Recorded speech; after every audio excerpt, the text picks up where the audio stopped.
Welcome to the preview of the round of 16 of the MLS is Back tournament. And guess what?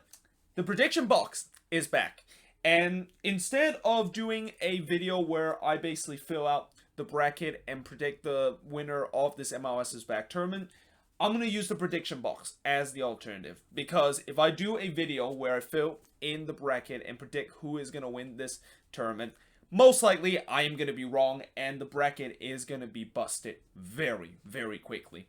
Especially how unpredictable this tournament has been, and that I won't be surprised I'm going to make some bold prediction in this preview, because I just feel like it can't be just so straightforward in terms of this round of 16, and with the way that things have gone in this tournament, and that there's just been so much surprises that I just feel like there's going to be at least one game where you didn't expect that team to move on into the quarterfinal, and that team was able to do that. But that being said, let us actually begin the first game, which is going to be Orlando City versus the Montreal Impact. So Orlando, one of the most impressive team in this tournament, as they were able to finish first in Group A with 7 points, and you could probably also say this is their first ever playoff appearance, if you count playoff appearance to be in the round of 16 counts as that. While Montreal, of course, they finished third in Group C with just 3 points, but they were one of the best third place team out of those four teams in the group, and they were one of those teams that were able to get into that spot with only 3 points. Now, in terms of head-to-head matchup, besides the fact that Orlando was able to win 3-0 against Montreal, believe it or not, Montreal has been pretty much dominant this series in terms of the last 5 head-to-head. They won 3-1 against Orlando City. Then they won 2-0 against Orlando City. Then they won 3-0 against Orlando City. And then they won 2-1 against Orlando City. And the winner of this game, unfortunately, will have to face two of the favorites of heading into this tournament. And that is the Seattle Sounders, or LAFC, in the quarterfinal. Now, in terms of my prediction for this game, I'm going to say Orlando. Now, actually, I need to change my pen here, because this one is not really working very well. There we go. I'm going to change it to this one and hope that this one is a little bit better. Yep, there we go. It's much better. So yeah, I predict Orlando is going to win this. And, you know, Orlando, so far, as I said, they have looked very impressive in this tournament. And I got to give a lot of credit to what Oscar Pereira has done with this team. I mean, he has completely transitioned this team. And I kind of knew that eventually he was going to work his magic just like he did with FC Dallas. But I didn't think it would be this quick in terms of how he transitioned to this Orlando City team. That pretty much, I think this is the best I've seen Orlando City play ever since they came into the league in the last 5 years. And that they just seems like they have an identity and they play very good soccer, which is something that Orlando City has rarely played in their existence in MLS. Whereas the Montreal Impact, you know, I have a feeling Thierry Henry is going to try to park the bus in this game. Like, I know at times he tried to basically show us that, you know, it's not just about his team. It's not just about parking the bus and trying to create a low block and then somehow trying to counter to score a goal. But I just have a feeling with how much attacking threat that Orlando has in this game, something tells me they're going to try to slow up the game and trying to grind this one out. But I just feel like in terms of the talent-wise, Orlando City should have enough talent to able to brute force Montreal in this game and move on into the round of 8. Now, moving on, in terms of the next match, is going to be the Philadelphia Union versus New England Revolution. So Philly finished second in Group A with 7 points, but of course Orlando was able to win the tiebreaker because of the better goal differential. And New England was able to finish second in Group C with 5 points, and that, unfortunately, TFC also finished with 5 points, but TFC had the better goal differential than the Revs had in that group.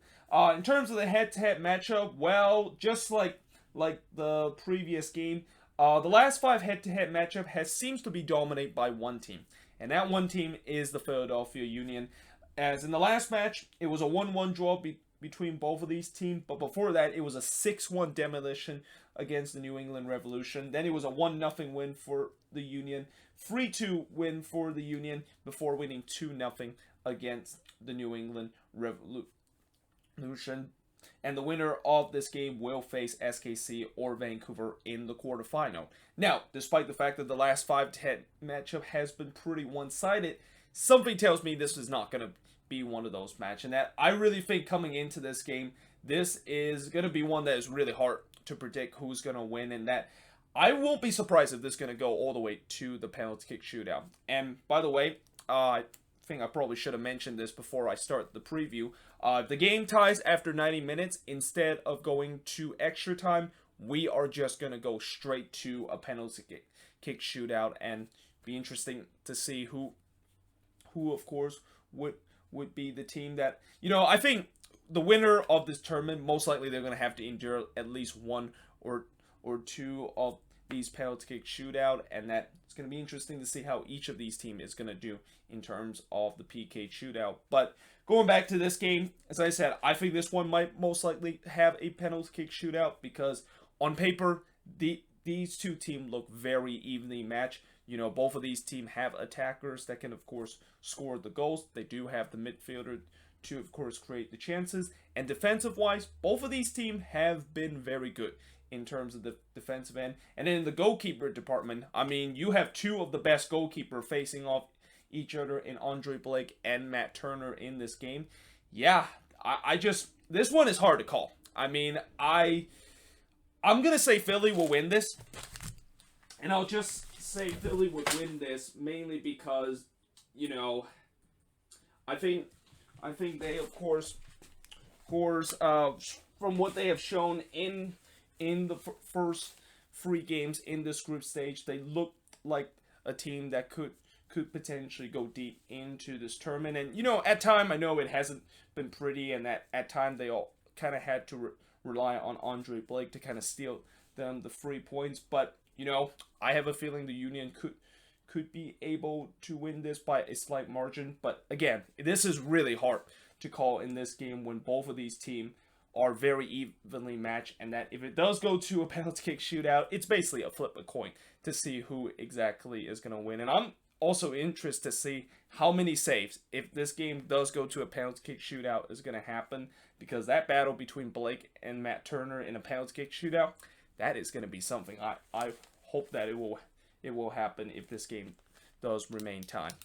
But that being said, moving on into the next match is the rematch of last year's conference semifinal and a rematch of the opening day fixture between TFC versus NYCFC. So Toronto, of course, finished second in Group C with 5 points, and NYCFC were the last team to make it to the round of 16, as they, of course, finished third in Group A with 3 points. And when I mean they were the last team to make it through, they really was the last team to make it through, because in that game between the Dynamo and the Galaxy, if it wasn't for the Galaxy scoring that 89th minute penalty kick equalizer, NYCFC would not be in this situation that they are in right now.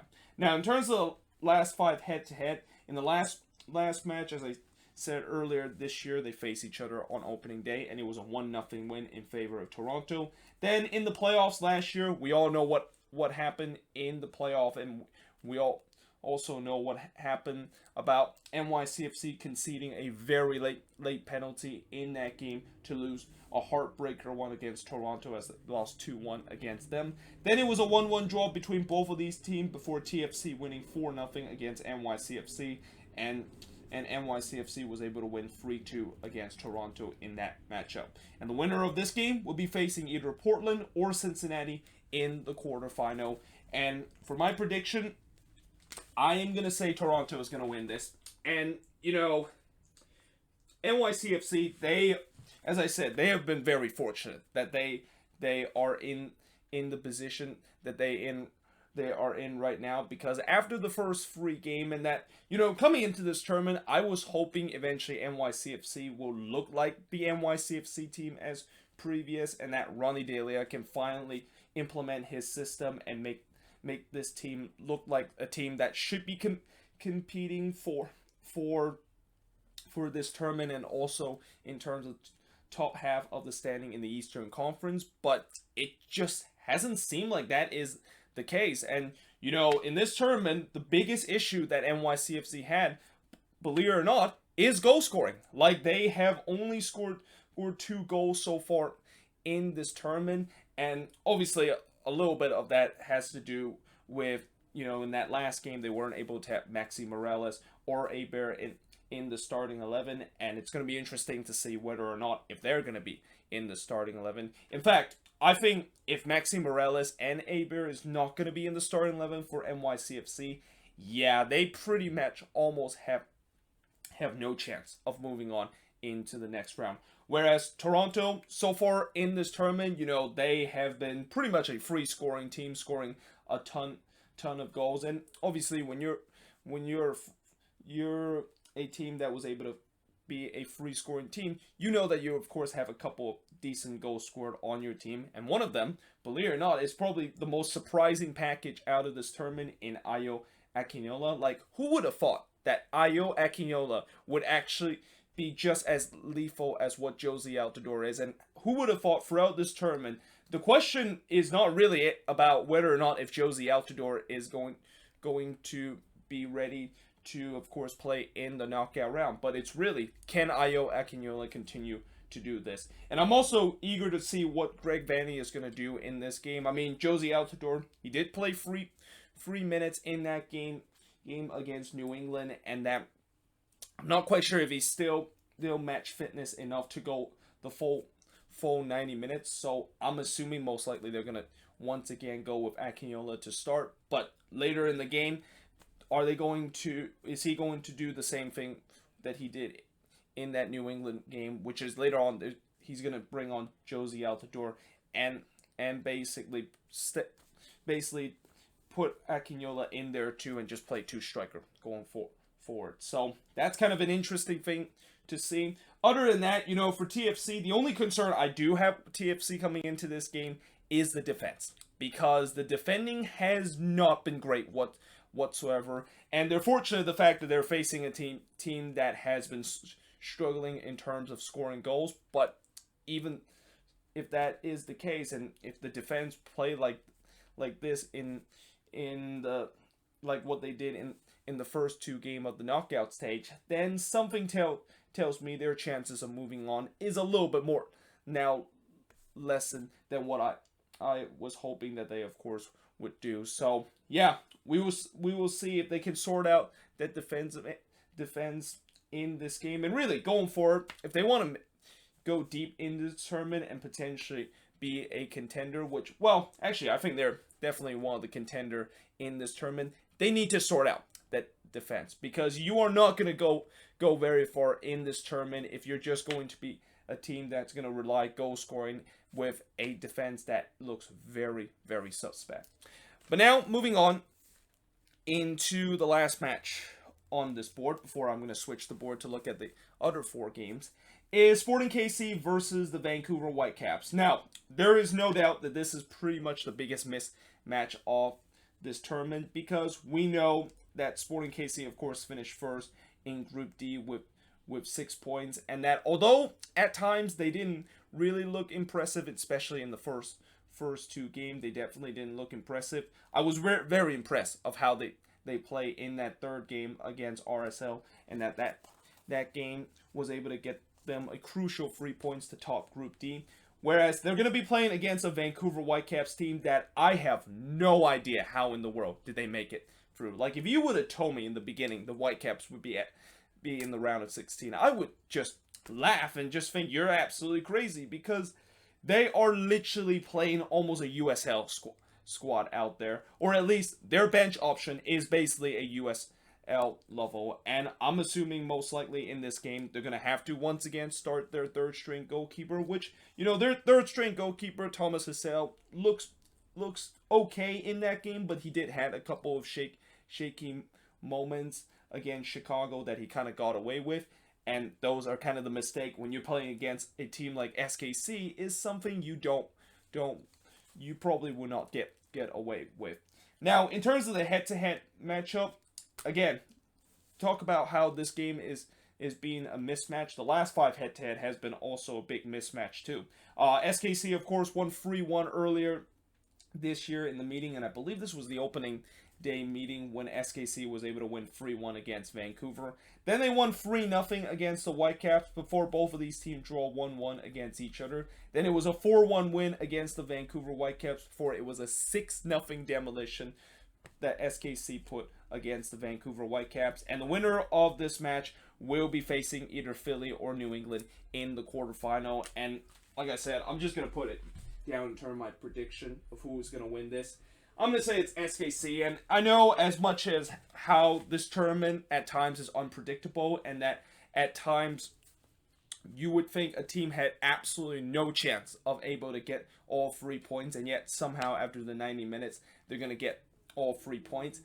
I just don't see how this match is going to be one of them, and that I really think the Whitecaps are the weakest team in this round of 16, and when you look at their free game in the group stage, like the first game, if it wasn't for the Quakes giving them two goals, and really those 2 goals, I think they can also thank the Quakes in terms of one of the reasons why they're actually in the round of 16, because I have a feeling if those 2 goals that the Quakes did not give to the Whitecaps, something tells me that would have been a 4-1 win against the Whitecaps that the Quakes did, and they would have had a -3 goal differential. And I think, judging by the calculation, they probably wouldn't be in this stage if they had those -3 goal differential heading into this stage. And then in the second game, they got absolutely walled up by the Seattle Sounders. And in the Chicago game, if it wasn't for Mother Nature that kind of helped them and swing the momentum,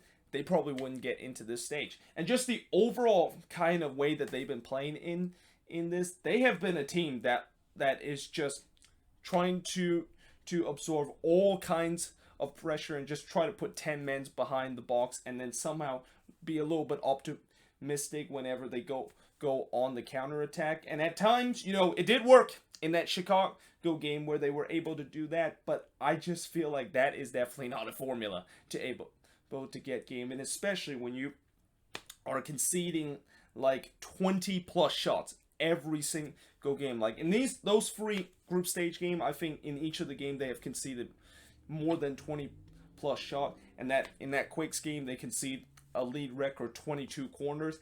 That is not going to be something that you can afford to do against Sporting KC, and that I expect Sporting KC to win this game, despite the fact that I know in the first 2 group stage games they did look a little bit shaky, and that they had a little bit of a trouble in terms of finishing in the first game. And in the second game, their defense had a little bit of an issue, but I just think that they're going to pretty much dominate in this game, and that eventually they're going to break through this Whitecaps back line that at times it hasn't looked very good, and that you're going to get a lot of opportunity against this Whitecaps back line that is very, very thin.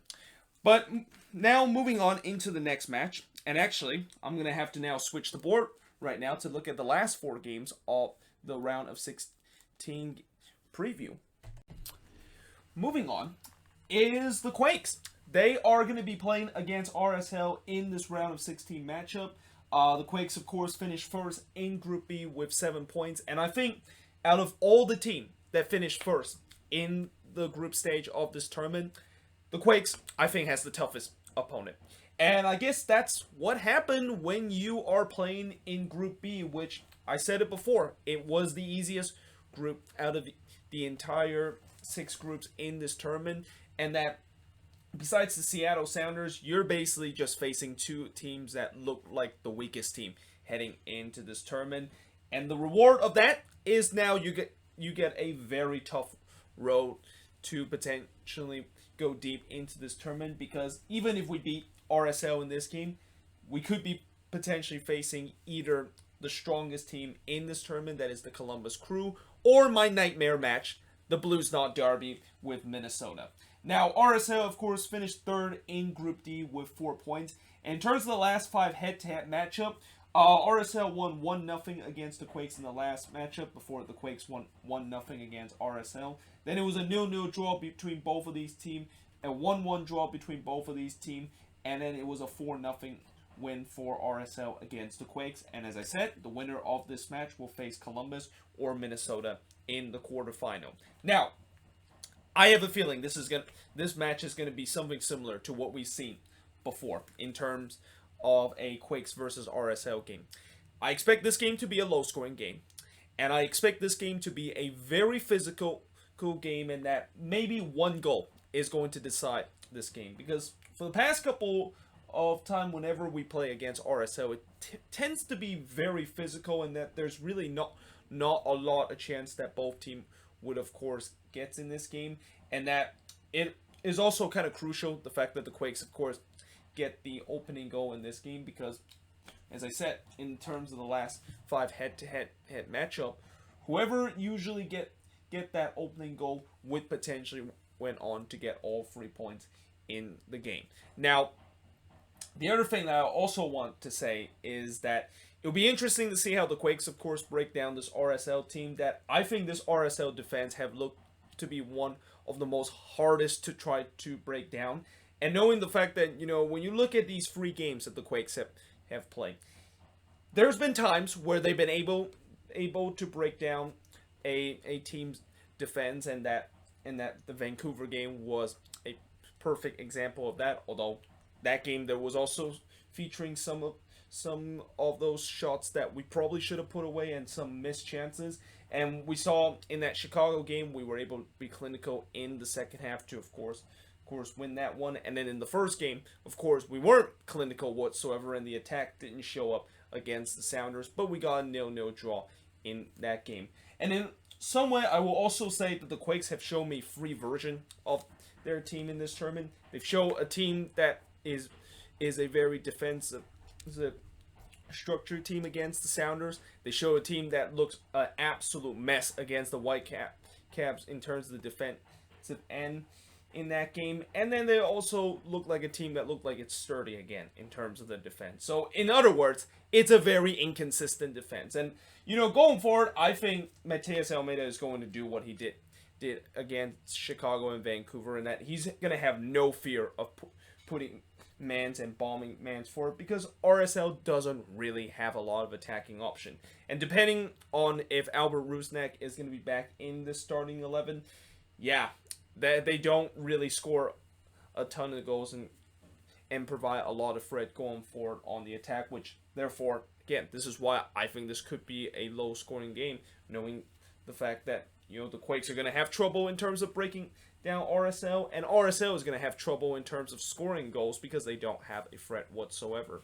But with that being said, in terms of my prediction, I'm going to go with the Quakes. Despite the fact that this is a tricky game, I still expect the Quakes to be able to move on into the next round, and that I think if all we had to do is to be able to break through this RSL defense, which is not going to be easy, but if we can do that and score a couple of goals, RSL will have no answer going forward on the attack. And that we also need to make sure we be very defensive sounded too, because just because RSL doesn't have a lot of attacking threat doesn't mean the fact that they cannot score goals and can cause havoc in terms of our defensive end.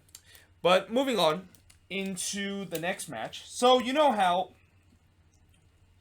yesterday I talked about MLS was very, very sad to see that LAFC and the Portland Timbers played to a 2-2 draw, because it basically robbed them the Cascadia Derby in the round of 16. And that if you look at the bracket itself, we probably are not going to have a Cascadia Derby unless if both Cascadia teams meet in each other in the final, because they're in the opposite end of the bracket.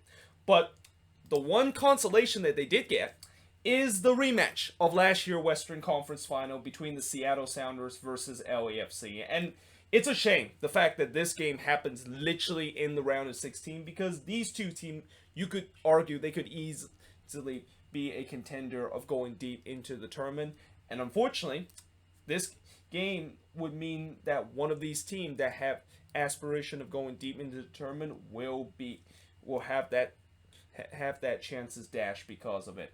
Now, the Seattle Sounders finished second in Group B with with 4 points, while LAFC finished second in Group F with 5 points. In terms of the head-to-head matchup, we all know what happened last year in the conference final, that memorable 3-1 win that the Seattle Sounders had over LAFC. Then it was a 1-1 draw between the Sounders and LAFC, and that was the game that was also very memorable for the Sounders because they went down to 9 men in that game, and yet somehow, in some way, they got a draw. Like, not many teams are able to get resort against LAFC with 11 men, let alone just 9 men that the Sounders had in that game. But unfortunately, after that, it was LAFC winning 4-1 against the Seattle Sounders. Then it was a 1-0 win for LAFC against the Sounders. I think that was the first home game in their club history. And then the first ever game in their club history was also against the Seattle Sounders, which they were able to win 1-0 in that game. And the winner of this game will be facing Montreal or Orlando in the quarterfinal of this tournament.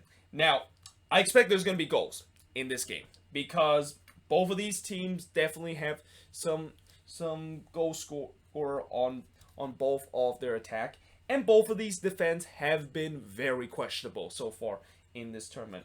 But with that being said, in terms of prediction, I'm going to say LAFC is going to win this.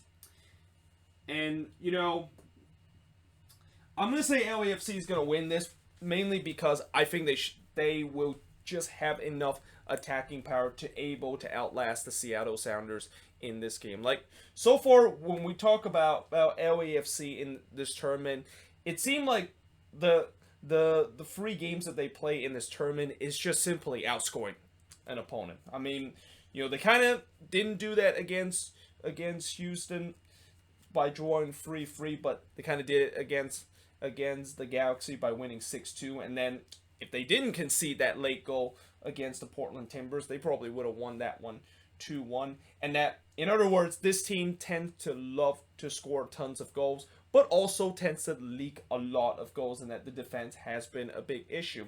Whereas the Seattle Sounders, you know, I think if you not include the Vancouver game, they have not been very good going forward on the attack. Like, in that opening game against the Quakes, they weren't able to score goals against a Quakes team that haven't got a clean sheet of what seemed like forever at that point. And then they embarrassingly lost to Chicago, a team that of course got eliminated from this tournament. So as much as I said earlier about how both of these teams have some decent attack, LAFC has been the only one that has proved the fact that their attackers are going to be able to score a bunch of goals. The Sounders, you know, again, if you don't include that Whitecaps game, I have a question whether or not if their big 3 is going to show up in this game. Like, if their big 3 does show up in this game, then I expect them to score a ton of goals, and that, again, this is going to be just a game that is going to be kind of a barn burner, and whoever scores the most goal will win this game. But, you know, because of the fact that you know, I think LAFC so far, they have been able to score most of the goals, and they have proven goal scored compared to the Sounders, that at times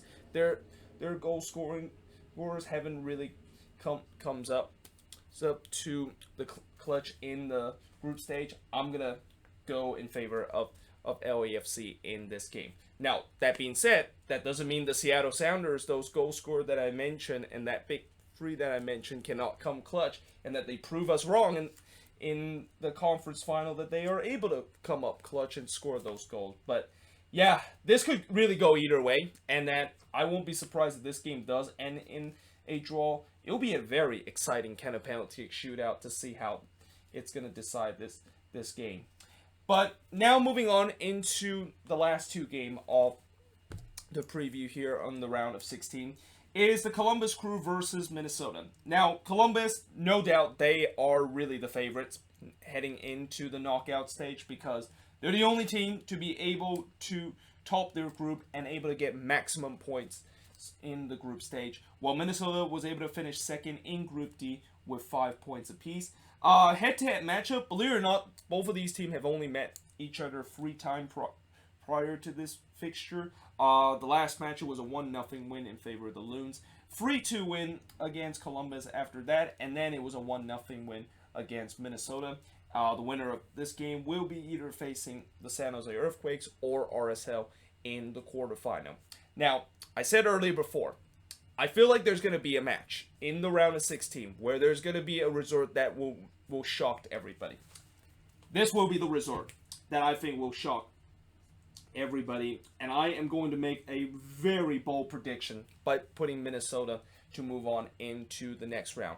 And this is not because I'm biased, because, you know, as a Loons fan, I want Minnesota to move on into the next round and go deep into this tournament, but it's mainly because of something I saw in the NWSL, where, remember in the NWSL when many people saw that the Courage from North Carolina, or actually called the North Carolina Courage, was able to finish maximum points, or at least I think they finished maximum points. They basically finished first in kind of like the group stage of the NWSL Challenge Cup.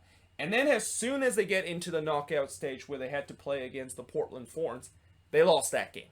So something tells me that this could happen in MLS, where you think that the Columbus look impressive in the group stage, but as soon as they get into the round of 16, they, of course, unfortunately get upset in the first round. And this is the beauty of the knockout round, where just because you look impressive in the group stage and you look good in the first 3 games, if you just don't show up in one of these games, you're going to get eliminated in the knockout round. Now, the other reason I think Minnesota could potentially cause an upset in this game is that I thought the defense for the Loons has been surprisingly good in this tournament. Like, barring that last game against the Colorado Rapids, where the defense kind of went a little bit sideways, the first 2 games against RSL and Sporting KC, that defense looked very, very solid. And this is without our captain, Iko Parra, pretty much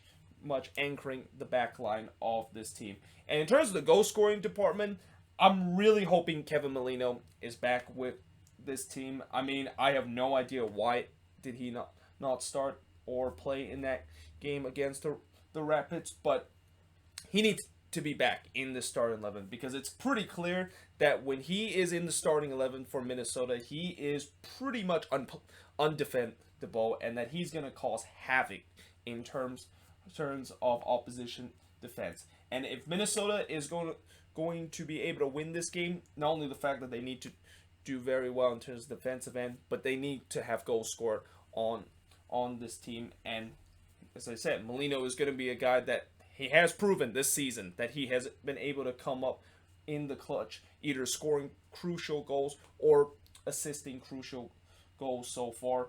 And that another guy that I'm also hoping can get things going is Luis Almeria, who has been a pretty big disappointment in this MLS back tournament. And, you know, obviously we know what happened in the first game, where he of course injured himself during training, and then in the second game he didn't look that impressive, and then in the third game, which I thought that was a game that might prove that he can show that form that he had earlier in the season, yeah, he didn't do much in that game either. So I'm really hope he can be a guy that will be the goal scorer of this team, because, you know, with Columbus, they're a team that not only is going to do very well in terms of the defensive end, a lot of that has to do with Jonathan Mensah, who, you know, if there's going to be a Defender of the Year award, he might be the one that could grab that award. And also going forward the attack, I don't even need to have to say much. Zardes has been absolutely on fire in this tournament in terms of banging goals,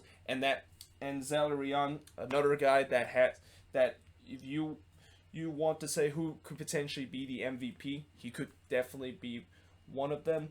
I mean, this Loons team, I think they need to be very perfect in this game against Columbus if they, of course, can cause an upset in this one. And I have a feeling they could do that, and that they're going to move on into the next round.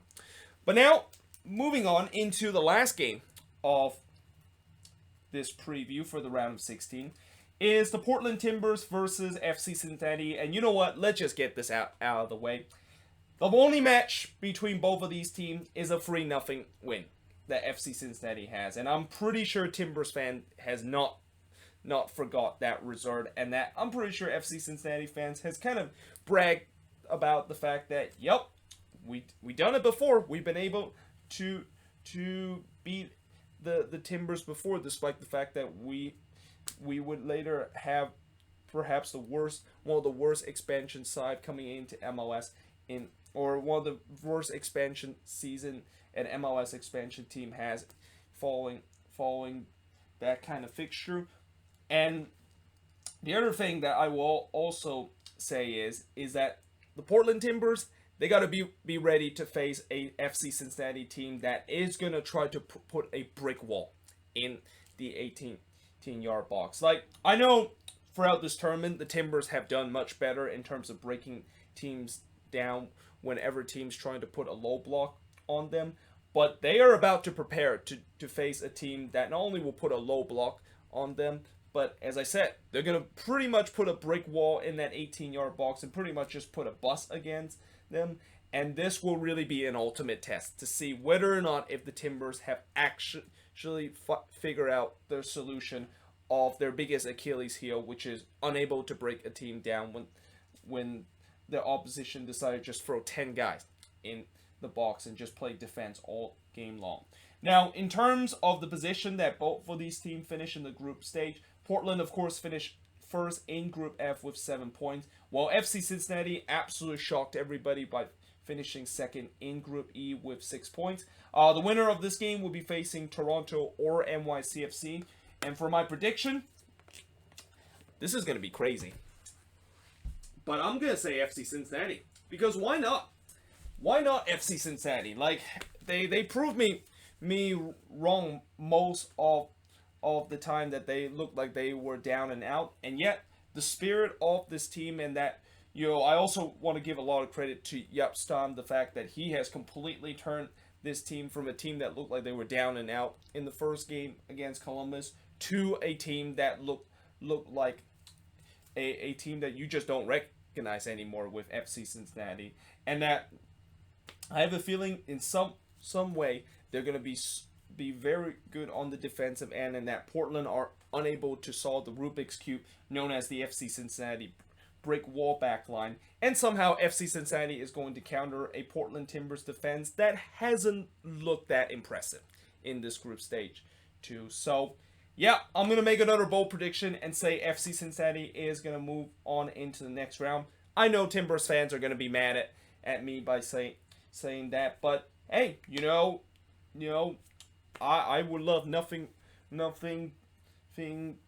but them to prove me wrong once again. And so far, I've been proving wrong a lot in terms of my assumption of how each team has done, and that they would later surprise me, the fact that they weren't really down and out and that they actually were able to find a way to move on into the round of 16. So maybe the Portland Timbers can prove me wrong again, and saying that, we showed in this tournament that we can break down a low block defense. We're going to prove you wrong again, that we can actually break down not just a low block defense, but a defense that basically is just going to park the bus in this game. But there you have it. That is pretty much it for the preview of the round of 16. Let me know in the comments below, what do you think of this video? And as always, let me know in the comments below your prediction for all 8 of these round of 16 games. But yeah, hope you guys enjoyed this video, and I will see you guys next time.